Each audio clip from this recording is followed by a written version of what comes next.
Welcome, everyone, to the Pittsburgh Piledriver Podcast special Beef and Ransom episode. This week, my guest is Ransom. Ransom, how are you doing today? Yes. That's very interesting. You're very interesting, Ransom. Thanks for being on the show today, Ransom. Thank you so much. You're listening to the Pittsburgh Piledriver. What the hell is that? Podcast.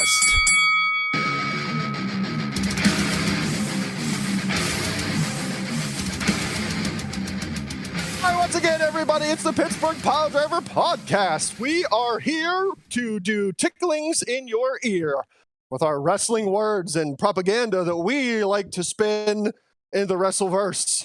Beef the Legend, Pook the Bard, Tiger Bomb Tom, Ransom the Madman. We're all here. None of us have the gold because allegedly it's been won by somebody else. That's neither here nor there in this episode, but next week, things will do stuff and happen when it happens. Intro over. Last episode, we did a lot of talking about the Cesaros and the Cody Rhodeses and things of that nature. What's on deck for this episode? Yeah, man. And just for our listeners at home, we are down a Bard and a Tiger. They will be joining us. So for now, you are going to have the Beef and Ransom show. You lucky bastards. I wanted to give that little special intro because I know my man Ransom would appreciate the Moltar reference when Space Ghost was not at the helm. Sometimes you just got to be the guy flipping switches and having fun pretending that you're the guy. But yeah, man, we have some good stuff to talk about tonight. We're going to talk about the promos on Wednesday night on Dynamite. I'm sure we'll have some more speculation about Revolution matches, as well as, more WrestleMania talk because, 'tis the season. It's an exciting time to be a wrestling fan. I feel like I say that every fucking year around WrestleMania. So, but it's true. There's no reason not to really be too excited. And then if there's time, hey, we can do a Stump the Champs as well. When we're back at full force, because God knows we need 4 brains to get past the Maniac. So Yeah, he loves to lob them. Yeah, man, he's a pretty smart brain boy. I keep seeing Poot light up in the Discord, and I'm like, is Poot still here? Is he just wandering around his apartment aimlessly, pretending to give guitars to people? Is that what's happening now? Has he lost his He mind? probably didn't mute his mic when he left, so we'll hear him come back in the background. Right, just like we heard him laughing as he was leaving. At least I popped Sloppy. him, so I'll take it. So, Sloppy boy. Did you, Ransom, get a chance to watch that promo from MJF last night on Dynamite? Well, I'm sorry, on Wednesday night on Dynamite. I did not get a chance to watch it. I did see a lot of people talking about it though, so it must have been a damn good promo that he gave off. I did see someone make reference about him shedding some tears. Yeah. What's all that about? So, just to catch you and potentially our audience up, because I don't know how many of our audience watches AEW. I assume most of them, since we're largely, positive about AEW, but who knows? So basically, he came out and talked about how CM Punk was his hero. CM Punk brought out that picture of a young MJF meeting CM Punk getting a signature, from way back in the day that's been floating around the internet for years. And I thought it was really fucking smart that they brought that in. So on Wednesday, MJF was talking about how CM Punk referenced that it was the biggest day of MJF's life, but to CM Punk, it was just another Friday. And so MJF started saying, yeah, you know what? That's 100% legit. It was the biggest day of my life, and for you, it was just another Friday. And he went on to say that, growing up, he didn't fit in. He was, a short kid, Jewish, didn't have a lot of friends. And he finally made the football team, and when he thought he was finally being accepted, he wasn't, and they picked on him, and they threw quarters at him and made him pick him up. But he got out of his own head because he's like, hey man, tonight I'm meeting CM Punk, I'm meeting my hero, this is awesome. Flash forward a couple years later when he's getting ready to go to college. He's getting offers for like football scholarships and things. He's like, you know what? Nope. I'm gonna go be like my hero. I'm gonna be like CM Punk. I'm gonna go and wrestle and prove how great I am, just like he did. And then he said, like, January 2014 rolled around and he left, and he left him, high and dry. And at the time he needed him the Ooh. most, he was gone. And then he talked about going to college, and then seeing a picture of like him and Danielson like shaking hands, and reinvigorated him to be the best in the world in spite of CM Punk. Very well delivered. Like he talked about him being a kid with ADHD and like having a terrible like ADHD problem, and first off, props to him if that's true, and I don't, who knows? It's all fucking work shoot at this point. Yeah, with But MJF, you can never tell. If any modicum of that is true, like first of all, props to referencing that, because it's ADHD is a big fucking deal now, and bullying, God knows, it's a hot button issue, and both I think need to be resolved. I mean, we're never going to get a resolution, period. But I think right now they're running wild, as the saying goes. So for him to put a spotlight on himself, saying, "Hey, look, I went through this, and now look at me. I'm one of the hottest professional talents in the world. You can get through it." Like kind of like a wink and nudge, like, "Hey, you can get through it too." Right. But yeah, like putting that personal touch on it, man, it was fucking great. And then Punk comes out to the ring, no music, street gear, and he just like no mic, and he says, "Was that true?" And MJF goes, "Yeah, it was true," and just left. Really, really good piece of mic work, man. You will have to go back and watch it. It was outstanding. I've seen comparisons, like comparing him to The Rock, which I've been doing for 2 years now. That's not a surprise to me. But yeah, Mhm. man, he absolutely killed it, and it's a great build for him versus Punk for the dog collar match next weekend. So that's happening at Revolution. Mm-hmm. Okay. Yep, Punk versus MJF in a dog collar match at Revolution. And I mean, this is going to sound to any wise wrestling fan like a stupid question, but I'm going to ask it anyway. I'm assuming that MJF is going to be spinning that into a big giant heel work. 100%. Because I mean that is like a babyface speech, and like Right. that's like the only criticism I've seen. But somebody, and I don't recall who, so I can't give proper credit, but somebody said that no, it wasn't a babyface speech. It was a super villain. It was a super villain origin story. Like that's the what's his name from The Incredibles? Stain, something like that. Syndrome. Syndrome. Like that is like his origin story to a T, and I'm like, man, that is spot on. But yeah, like 100% is gonna be like after like CM Punk takes it easy on him or whatever ends up happening, and he beats Punk in the dog collar match. He's gonna come out and be like, "Aha! I worked every single one of you. I even worked CM Punk himself. Ha ha ha! This is why I'm the best in the world, best on the mic, because I got everybody to believe me. Ha ha ha ha ha." And I mean that's the next natural step.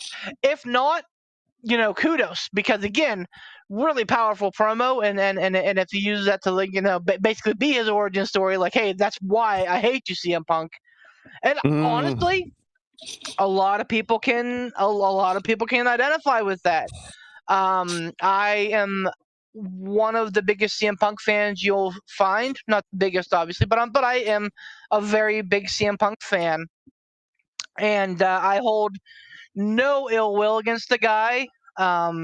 Especially growing up and learning more about how terrible every corporation is on the planet, and especially the corporation that he worked for. I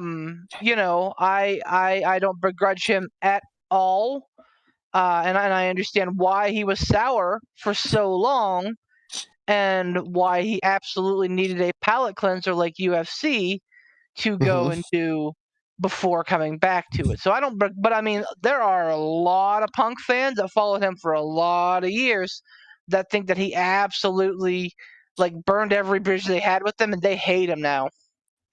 Really? Well, before his debut in AEW, like there were a lot of there was a lot of vitriol slung his way about how, he shouldn't have left and how he shouldn't have taken his ball and went home, blah blah blah. I mean, all the fucking greats have, and all of them probably will, in the future, because wrestling's a business that absolutely burns you out to your soul. Like, that's why guys like Michaels and Austin and Hart, Hogan, ad nauseum, have had big spots of their past that they're like, you know what? I need time. Maybe I'll be back. Maybe I won't. But see you later. Yeah, that's true. So, with Revolution coming up, one would have to assume that CM Punk is going to do the favor for MJF. Right? Like, MJF is going over on CM Punk. He has to, right? Yes, but there is still a week of Dynamite left, so that could turn things on their head. The other thing is that MJF has already beaten Punk. He beat Punk in Chicago. So, I mean, does that mean that Punk's already done the favor for MJF? Like, he was the guy that beat CM Punk for the first time in AEW. He's the only person to beat CM Punk in AEW. So does that mean that, like, he's already done the favor and that this is the face getting over? Because this could absolutely break a million different ways. You could have MJF beat Punk and Page hang on to the title and have a MJF versus Page showdown coming up at Double or Nothing. You could absolutely have Adam Cole take the title from Page, have Punk beat MJF, and have Punk then go on to beat Adam Cole in probably a short title reign to give Punk a nice run with the title, facing guys like Danielson, etc., only to lose the title to MJF down the line. This cookie could literally break in any amount of pieces and yet still be absolutely delectable. Jeez. I get that MJF is absolutely the future of AEW, and that they are slow building him to a title run, and that's 100% fine with me. But I also, don't think that he needs to beat Punk on pay-per-view, especially with beating Punk in Chicago. I think that's a pretty big get. So, I mean, it all depends on where they're going next with a number of things. And I think that, the best laid plans of mice and men, like Tony Khan could have planned to have Hangman Page have this big, long, awesome title reign. And, between Page getting the title later than he wanted to, and, all the new talent that's come in, Adam Cole, Keith Lee, to name two guys that absolutely, could be main eventers, and Punk and Danielson, that guys who are main eventers. Like, absolutely, that could change a lot of plans. So, we'll see. But I think that this year's Revolution in particular could be a turning point in AEW where we say this is when things changed. And I don't want to overhype it. I'm trying not to overhype it in my mind, but I think that this could be where things kind of pivot and, to quote unquote, get really good, And I could be wrong about that. This could just be, your standard fare AEW pay-per-view, which means it's going to be out of this world. But I really think that there could be something big happening. Jeez, oh man. Yeah, I completely forgot that CM Punk lost to MJF already. I don't know when I'm thinking about it. I just don't know, where do they go with having Punk beat MJF? What's? And I'm admittedly not the best with seeing into the future, So I guess whenever I look at that, I go, well, if they're setting MJF up for potentially a title run, why would he be losing to Punk? Or is Punk going to beat him and they're going to take the title off of Hangman Page and Punk's going to win the title? I don't know. Like, this whole thing has me confused a little bit. Like, in my tiny little narrow mind, I see fire promo by MJF, you know, maybe confusing Punk a little bit. MJF beats CM Punk, the end. Like, feud over, point proven, it's been done. But whenever you kind of position it like you did, I'm thinking like, well, shit, I have no idea really what to expect out of AEW at this Revolution. Boys, what are we yakking about? Punk and MJF. Oh, also, excuse me, I'm sorry. Who am I? I am PTB. I'm back. Welcome back. I've been listening to a lot of Keith Lee's new music. It's fantastic. So MJF and Punk. Beef, tell me though, what are you thinking as far as like what could happen at Revolution other than MJF beating Punk? So I don't know. I just get this feeling that something is getting ready to pop. And it absolutely could be like a sideways feeling. It could be something else going on. It could be maybe I'm thinking that something's gonna pop from WrestleMania. I don't know, but I get the feeling right now. My mark sense is tingling. I feel like something is going to happen at Revolution to kind of change the landscape of AEW, and again, I'm not trying to put pressure on them to do this. I'm not trying to say, this is going to be this or this, but typically, historically, All Out has been their big, like, smash you in the face pay-per-view. That's been their WrestleMania. All right.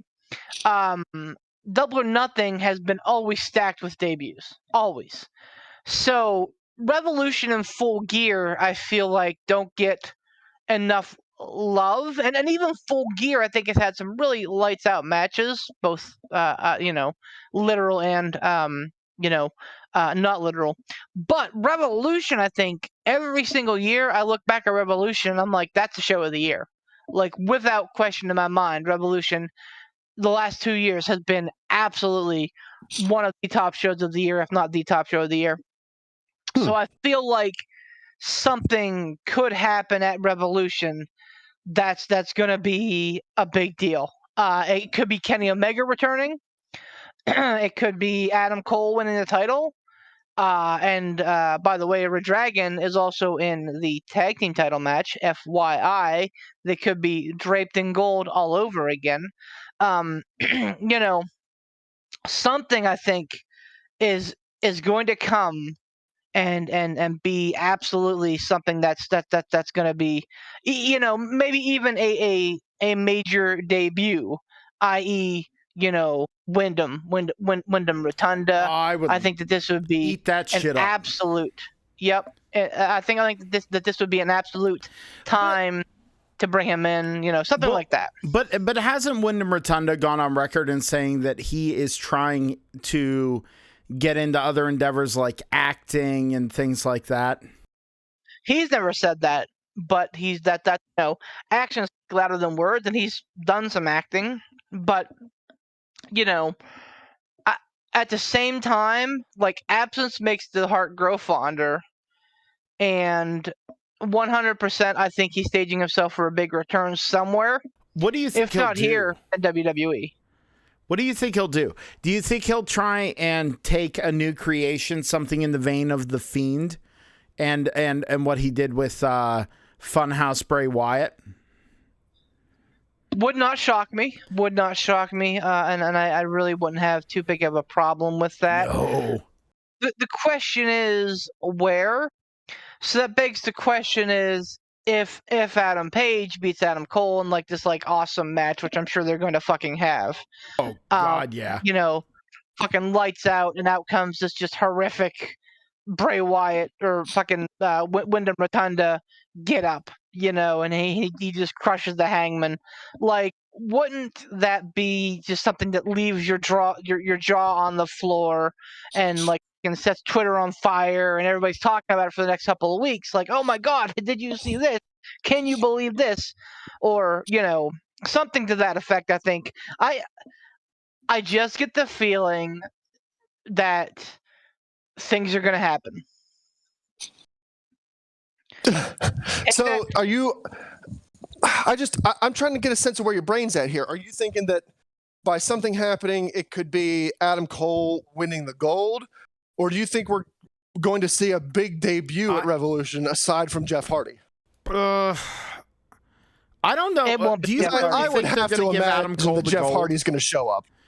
I don't think so. Do you really think you don't think they're going to give Cole the gold? Yeah. Do you think they would put the gold on Cole? Yeah. Man,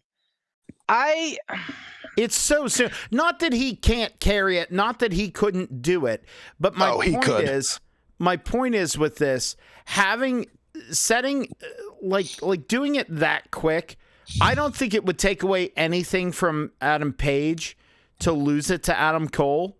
And plus then Adam Cole can say, I'm the better Adam and stuff like that. But like my point is, it's so quick. It seems like a knee-jerky reaction. But then again, Beef, like you said, having him and Red Dragon both be draped in gold, they could just immediately jump off with that, and it would sell all the merch. It would go over like gangbusters. And something you missed whenever I was talking to Ransom whenever you weren't here is that I think that any long-term plans that Tony Khan had in the holster went bye-bye when CM Punk came back last year. And then obviously you have Danielson come back. You have, Red Dragon come over. You have Adam Cole come over. That'll settle down eventually, but right now it will. But one thing is like he may have had plans for Adam Page to have like a 2-year title run or whatever. But like when all of that transpires, you go, okay, new playbook. Let's play with the hand we're dealt. I honestly think that Hangman has had a very strong title reign so far. I have no problem with Adam Cole beating him, especially if there's interference from like Red Dragon. I think it sets up a perfect showdown with Kenny Omega down the line, with Omega having the Bucks and Cole having Red Dragon. So do I think Adam Cole will win next week? I don't know. Guess you're gonna have to wait until I do my pick next week, huh? So, wait, isn't Revolution this weekend? Nope, next weekend. Ah. So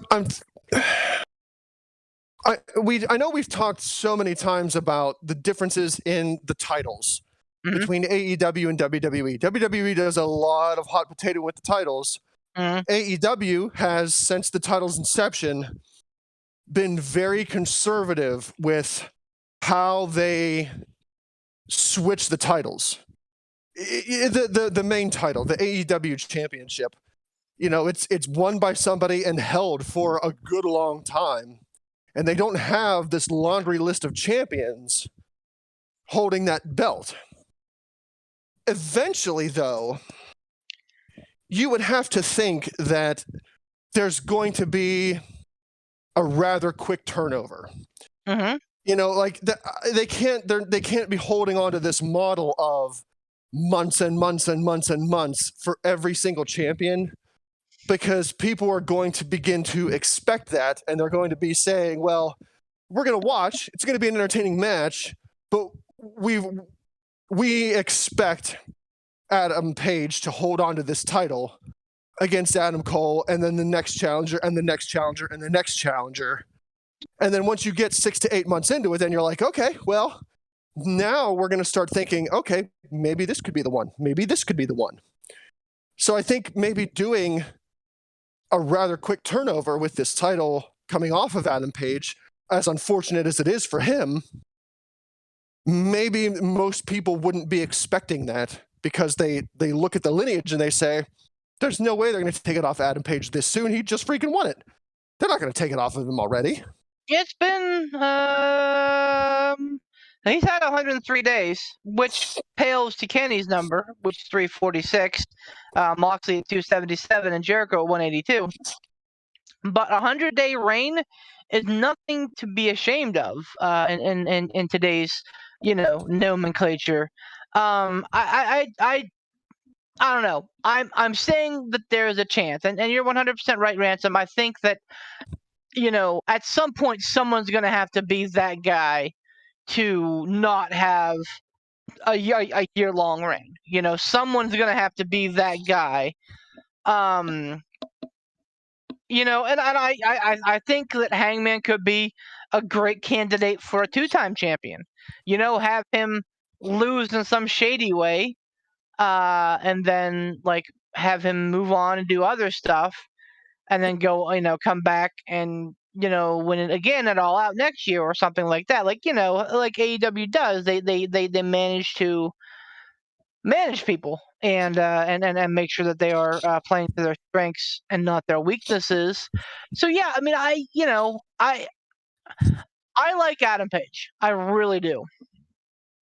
I think that Adam Cole is a more believable main event draw than Adam Page. I know that CM Punk and Bryan Danielson are both more credible main eventers than Adam Page. Let's put currently on that. Currently, exactly.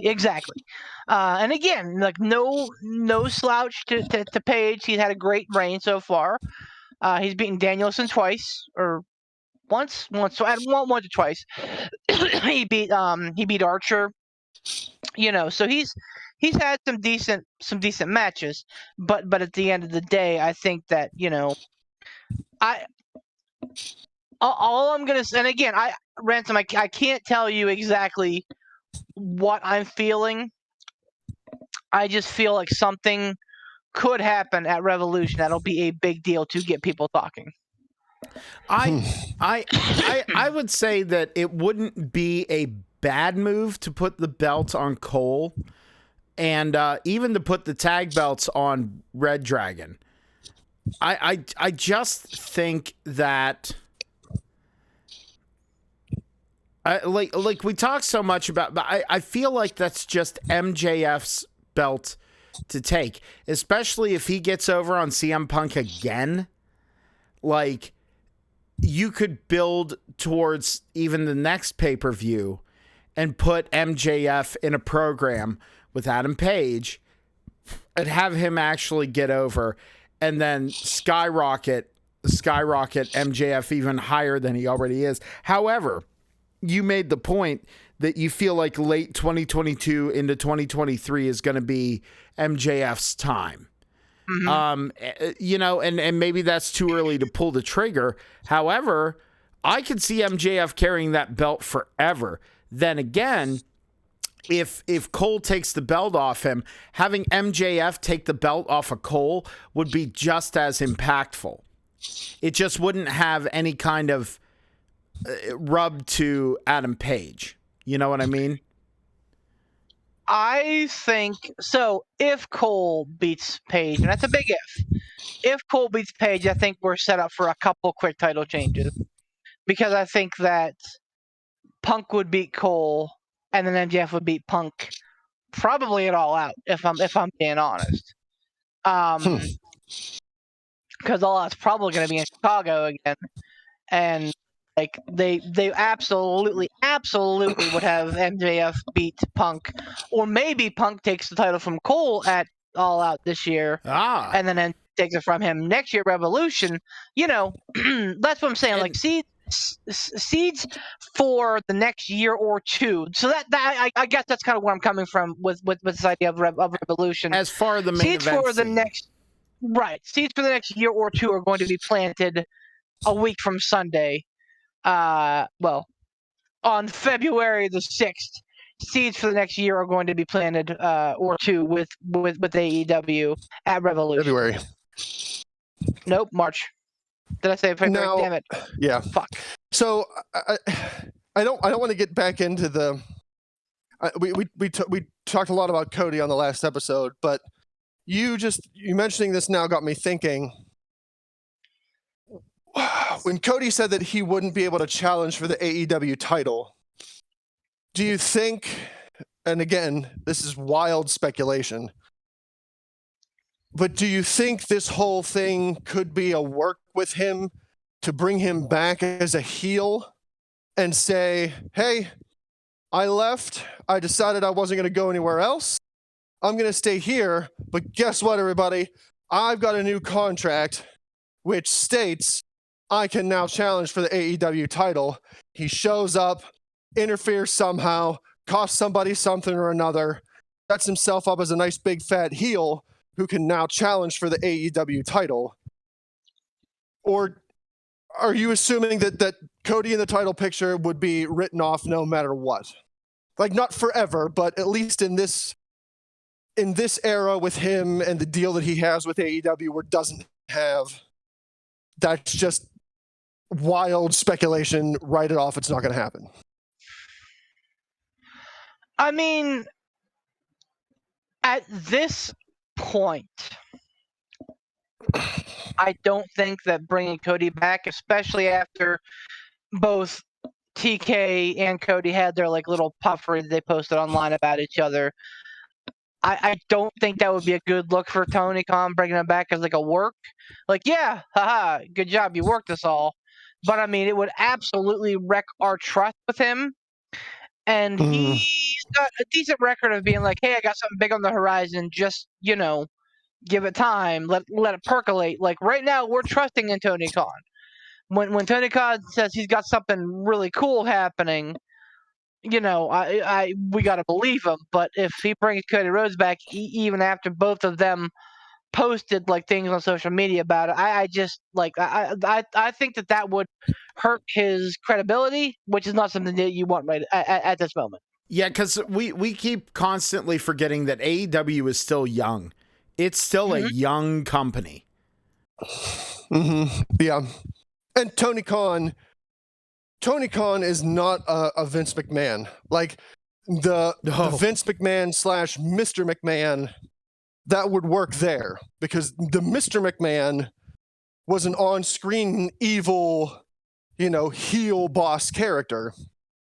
But Tony Khan doesn't seem to have, like, he's not an on-screen character. So I get what you're saying. People would legit lose trust in him because he's not in that position to be like, working the fans because I'm Tony Khan the character, not Tony Khan the businessman. Like, there's a clear separation there. Tony Khan is not an on-screen character. He doesn't do that kind of stuff. He's not the, on-screen boss. He's the legit behind the screen, not on-screen talent type guy, if you get what I'm trying to say. Mm-hmm. Yep. So, I mean, the whole Cody thing is just a weird fucking thing. And the fact that it's happening at this time of year with like one of AEW's big quarterly pay-per-views happening and WrestleMania happening, like that just is talking head fuel as we are. It gives us plenty of like what ifs and how abouts and this, that, and the other thing. But in principle, we're probably all going to be disappointed about how it's handled, honestly, because again, Revolution or Cody? Cody. Because we're all talking ourselves into, what if it's this big thing? And at the end, like I said, at the end of the day, he's probably just gonna have a main event or two, and then be a mid carder, which is fine. Sometimes people are just B+ players. Well, no. Here's the thing: is that. Honestly, would him being a upper mid card player and having him ride that wave, would that be the worst thing in the world? I mean, to be perfectly honest with you, yeah, Edge has had a lot of keynote matches since he returned, but like, he's not making run for belts. He's not doing any of that kind of stuff. Like, I mean, like, it's kind of one of those positions where it's like you have clout, but you're kind of like a gatekeeper. I don't think that's a bad position to be in, especially I'm dying if we're all dying in the Sylvia Plath sense of the term. Kick him while he's down. Oh, hey, speaking of dying, I'm dying to say how sexy that casual gaming dad Tiger Bomb Tom is. Why do tigers' heads explode? Why do my yes, my documentary. So my point is that, like, yeah, okay, maybe they'll do that with him. Maybe they won't put a belt on him. Maybe they won't, like, rocket him to the top of the card and everything. But for example, and I will reference the other week on NXT, look at where Dolph Ziggler's at. Okay, 2.0. You might. Well, okay, NXT 2.0, fake NXT. What are you talking about? NXT. NXT's been dead for like half a year, man. I can't believe it's not NXT. But my my point is, I like seeing the work that Dolph did in that promo and everything like that, and his work rate. Dude, honestly, the guy's getting paid really well. He doesn't have to beat his body up as much as he used to. Like, I mean, like, seriously. Like, it's not a bad place to be in. Like, that's the problem, is that we're putting these lofty ideals and lofty expectations for what they're going to do with Cody. But, like, putting him in that position of, like, an Edge, or even to a little bit of a lesser extent, no offense, Dolph. I have been a huge Dolph apologist over the years. I think Dolph is great, and they should have pulled the trigger on him as well. But like, being in that position is not the worst thing in the world. It's not. I mean, I guess it just comes down to what your priority is. I mean, how much you really care about your creative freedom or not. Other people value that more than the paychecks, and to each their own, really. Yeah. So. The real question is, do you guys think they'll ever televise NXT again? I hope so. They had a real good product at one time. Didn't they, though? Hold on, but listen, I do want to ask this, though. Yes. To Poot's point about not, that position not being a bad position to be in, I guess it depends on how you look at it, because if you believe the best top guys, Stone Cold being one of them, and he's said this multiple times to multiple people, if you're not there to reach the top, to be the champion, to get that gold, not the Intercontinental or the United States, if you're not there to be the WWE champion or the Universal champion or whatever the top belt is, there's no point in you being there.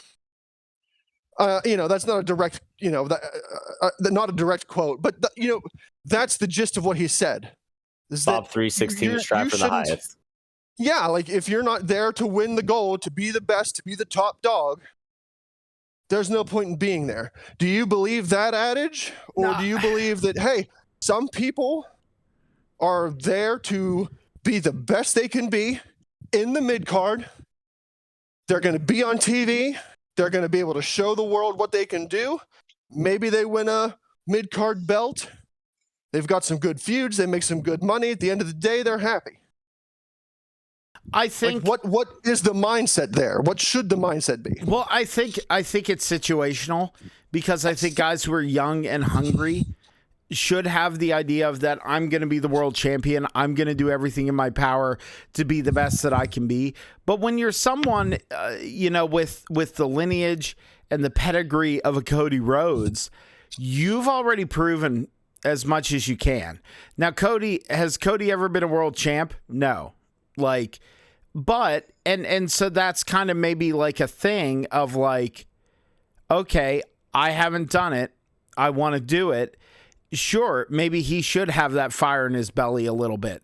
But if he feels like he's already proven everything he's done, he came up, and kind of stepped, in my opinion, with the gimmicks that he had in WWE, he stepped out of the shadow of his dad and his brother and made himself go, oh, this guy has a good work rate. He's creative. He's making things work for him. Even taking into account Stardust, because God bless him, he made Right it back work. in his brother's shoes. He did. Well, I mean, he I know, Yeah, it but like was, even though. in that shit sandwich of a situation, he committed to it and he did it. So he proved He made it his own. did. he made it his own. And He that's wasn't Goldust. He was did. Stardust. no, and that and let me finish my thought real quick, Ransom. That was Goldust's little brother. No, that was Goldust's little brother. Yeah, he made the best of it. But he didn't step out of the shadow of his brother. He didn't. No, not with that one. I'm talking about with the dashing Cody Rhodes thing and then the deformed Cody Rhodes thing. Those kind of things. Yeah, but that was all before then. I know that was before that, but that's what I'm saying is in that capacity, he proved that he could do it. But then when he was handed the Stardust thing, he committed to. He did not be out of character when he wasn't in his private space. He committed to that gimmick. He committed 100%, and in that, in my opinion, even though it was a shit sandwich to eat, he showed that he is willing to work and he is willing to be cooperative and he's willing to do his thing. And now he went off into the ether, into the indies, wrestled who he wanted to wrestle, achieved his goals there. Then with the Bucks and Jericho and Tony Khan et al., he went and he started a company that became the second largest promotion, arguably, New Japan aside, in the world. He did. He created something that was that is now has built a foundation and is riding its own wave. So what does he have to prove now other than taking a world title strap? I mean, in his mind, look at what he's done. Would he be unhappy with just kind of a upper mid card run? I don't think he would. He has a beautiful wife. He has a kid. He has done all these other things that I talked about. Like, I mean, how can you be unhappy with that? Hold on though. My point to that is his run ended in WWE as Stardust. Hey, okay, here's the thing. So here we're gonna talk Stardust, all right? So here are the similarities between Stardust and Goldust. Both of them, their last name was Rhodes. They wore face paint and bodysuits. That's it. And yes, WWE wanted you to make a connection. Oh, it's like Stardust. It's like Goldust, but Stardust. But Cody absolutely took that character, which was flat, uninspired, and a pile of crap, and made it fun and interesting and intriguing. Every single time Stardust had a promo, it was fun. When he wrestled, it was fun.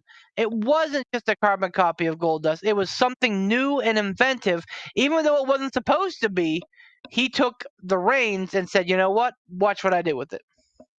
Well, to that point, Goldust did the same thing back in the day because he wasn't 100% sold on the androgynous, like, over-sexualized character of Goldust, but he ran with it because that's just not who he was as a person, but he fell into that character pretty well. So, I mean, I get what Ransom's saying, like, and what Poot's saying. Like, Poot's saying that with all the stuff that Cody did leading up to and before Stardust, like, he stepped out of his father's shadow and out of his brother's shadow, showing what he could do, you know, and he had the whole legacy thing or whatever with DiBiase, and that was, you know, all that. I get Ransom's point. Yes, while he may have stepped out of the shadow there, he ended pretty much right underneath the shadow of Goldust because there was that connection and everything like that. So it in a way you could argue and say that they kind of buried him at the end there, and made you. It's anymore. It's like, it's not necessarily, okay, what have you done? It's what have you done for me lately? So in the Goldfish brains, you know, it's, oh, well, when you say Cody Rhodes, oh yeah, that was Stardust in WWE. They're not going to remember the smoke and mirrors. They're not going to remember, you know, dashing Cody or whatever. They're going to remember Stardust because that was the most recent thing. That was the thing that was ended on.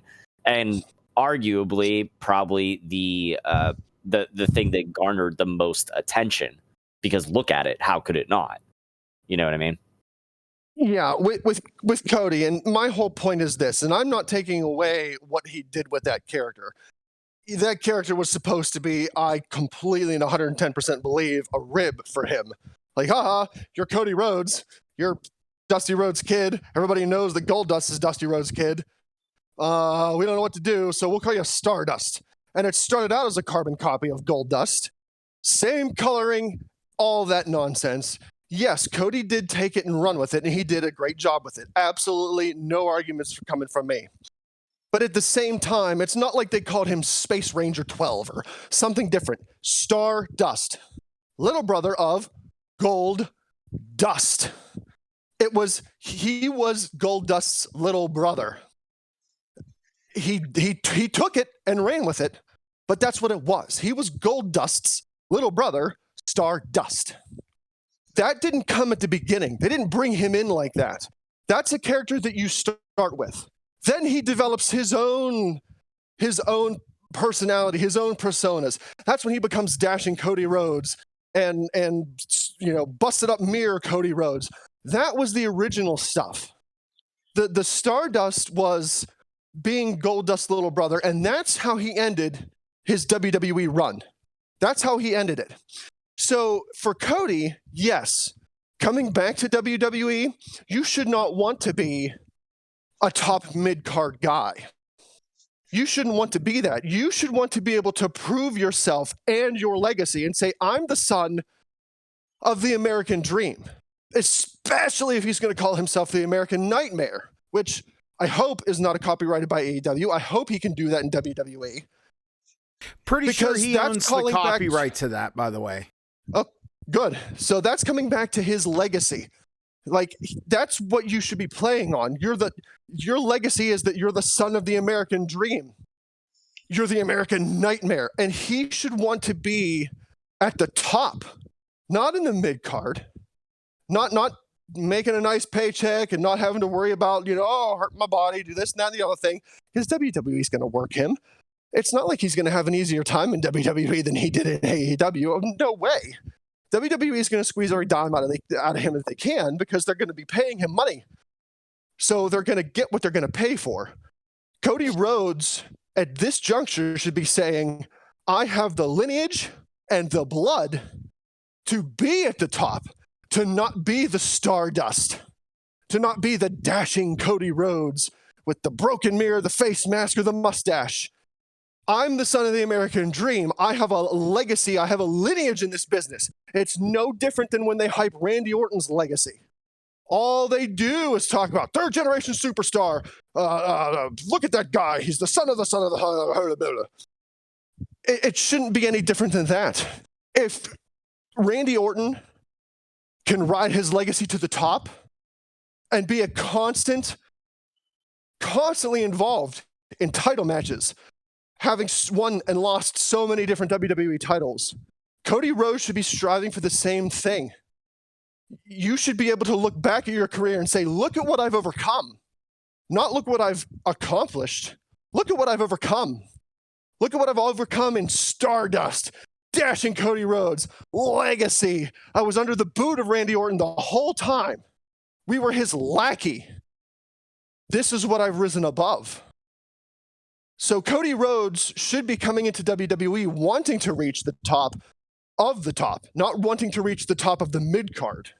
Because, like Beef said, he did take the Stardust gimmick and he ran with it and he made it his own. And he made it entertaining and the fans bought it and ate it up.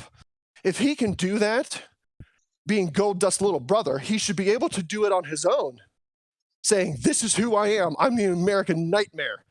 Look at my father. Look at everything he's done. I'm going to rise above it and do more. So I absolutely think that Cody Rhodes should be striving for a WWE title and not just being happy being mid-card on TV making a paycheck. I think he's going to be a foil for Roman Reigns for all of those reasons you just said. the bloodline, the lineage, everything else. He's going to come in leading with that, and Roman Reigns is going to prove that he has a superior bloodline, superior genetics, superior lineage, yada, yada, yada, leading up to a match with The Rock next year at WrestleMania. Yeah, and I'm not arguing that. I 100% believe that you're right. And that's why I think this is a very poor decision on Cody Rhodes' part. Because at least paid. in AEW... Get paid. You know, at the end of the day, get paid. That's, hey, man, like, I get it. I absolutely, do superstars and athletes and rock stars, do they live well above our means? Yeah, they do, but they still have like their comfortable living space. And is it the same as ours? It's not. Should it be? I don't know. That's not for me to say. I do as much as I can with what I have, and I think that a lot of people are like that now. Whether you're making $30,000 a year, whether you're making $100,000 a year, whether you're making $30 million a year, I think that everybody is kind of pushing their limits. So if you can go out and get more money to live comfortably for the rest of your life, hey man, like we all do shit that we don't want to do from time to time. So if he can go out there and get paid for it, I get it. It sucks. It's everybody. Everybody has their own priorities, but I want to just put this out there now.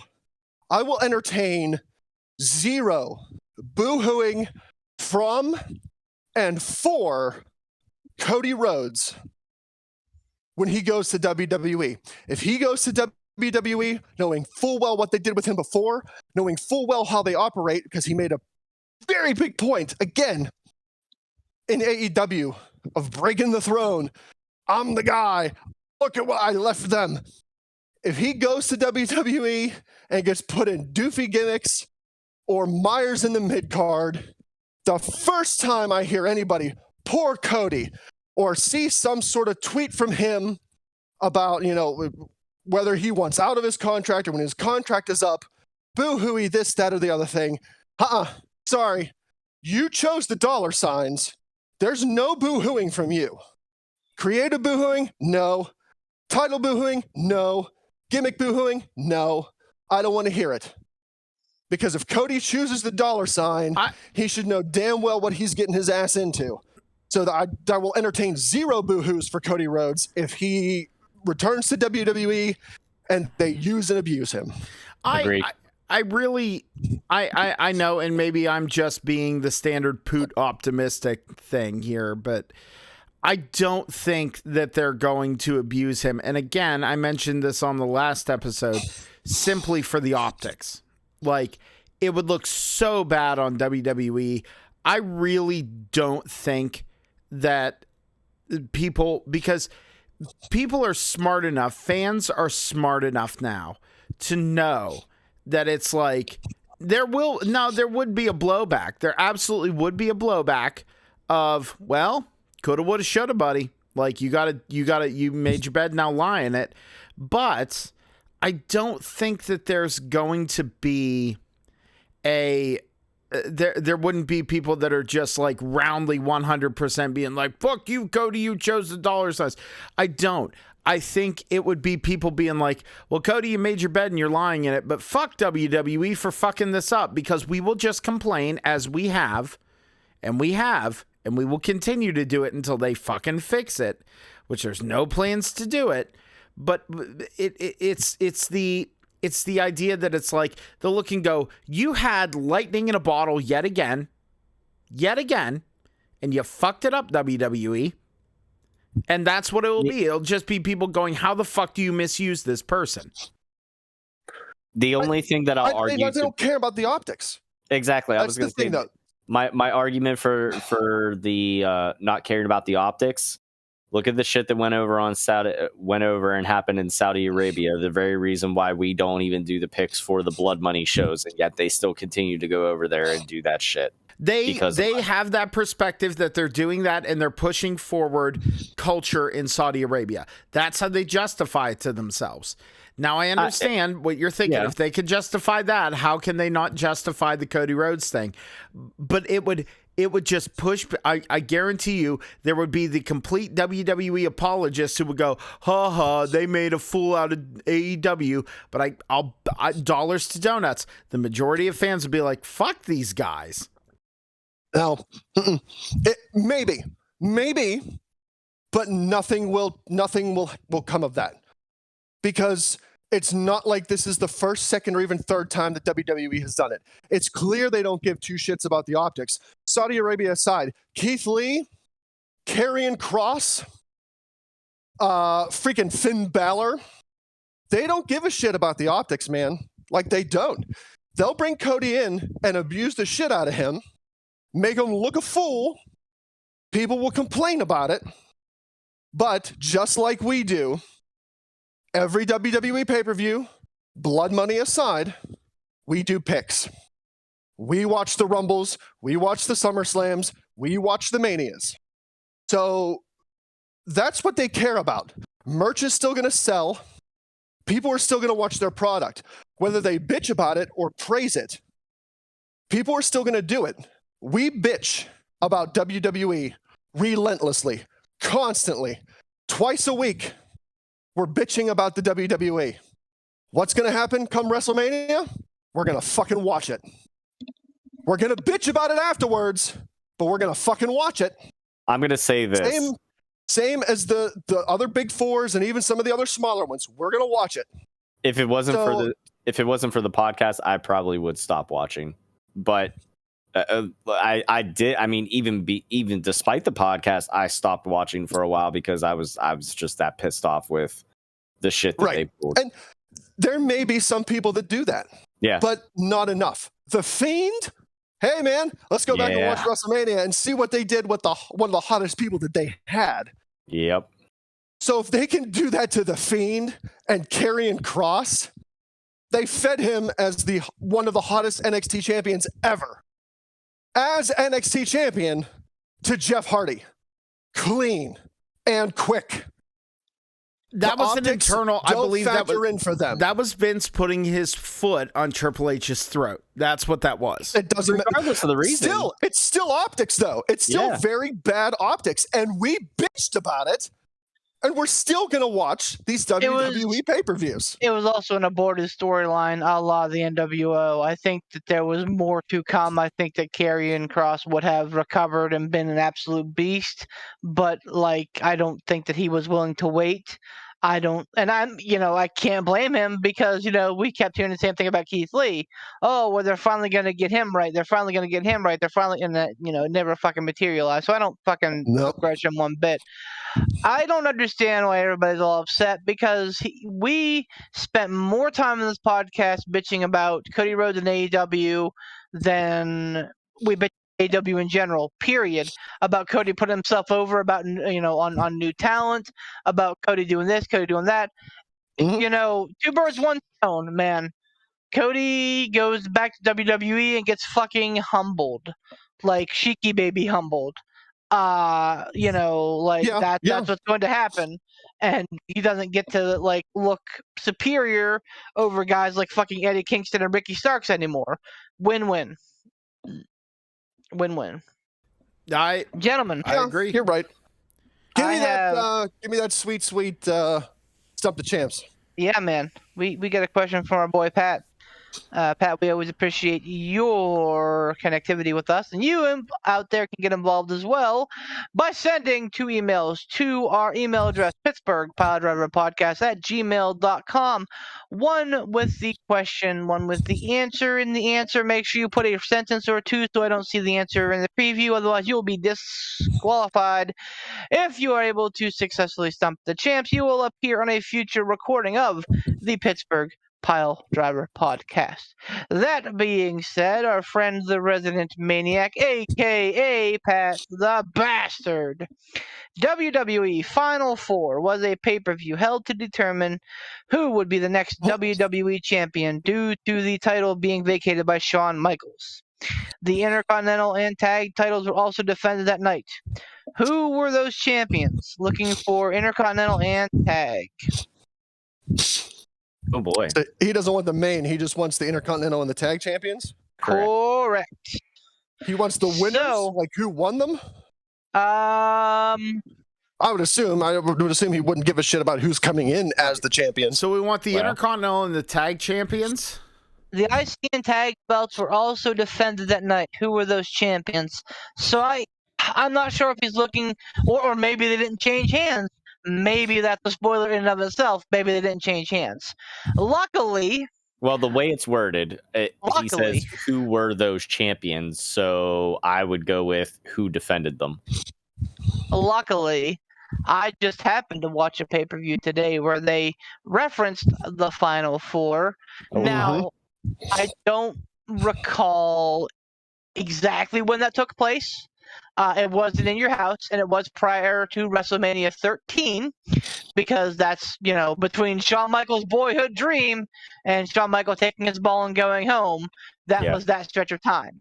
Right. So, at WrestleMania 13, the Intercontinental Champion was Rocky Maivia, and the Tag Team Champions were Davey Boy Smith and Owen Hart. Take that for what you will, but those are the champions at the time of WrestleMania 13.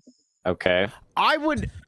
Honestly, I would stick with those answers because at that time, that close to Mania, why would you have that quick of a title change? Back then. I don't know when Final Four transpired. Well, I That's thought the you only thing said I'm gonna hang they up on. referenced Final Four. I would assume it'd be that close to a Mania. They did, because they talked about Vader coming off of Final Four, and I was like, man, that's a weird thing to be talking about because it's very confusing with March Madness. But the fact that March Madness is the Final Four also tells me that they probably, were right around that time frame. When did Michaels leave? What after? It was shortly after Mania 13, wasn't it? No, when did Michaels leave to vacate the title? When did he lose his smile? Whatever. I lost my smile promo? Was that the same one? I don't know. He won at 12, obviously. He was a commentator at 13. I think the guys in the Final Four, like to determine the WWE title, were Sid, Brett, Austin, and Taker, if I'm not mistaken. Well, then you just say something about Vader. He was in the tournament, but I don't think that he okay. was like a major player. Okay. That was. It would have been at this time frame. I believe that the Intercontinental champ leaving that would have been The Rock. I think so as Because I well. think that was a Rock Triple H feud, either the first or second for the Intercontinental belt. Would have been the first because he wasn't the Rock yet. He was still Rocky Maivia. Okay, so I think I believe it was those two, and The Rock did win that and left the champion. So here's the only thing with the tag team titles. This was right around the fallout of Yokozuna leaving. Because the gimmick, it was Vader and Mankind that they faced at WrestleMania 13.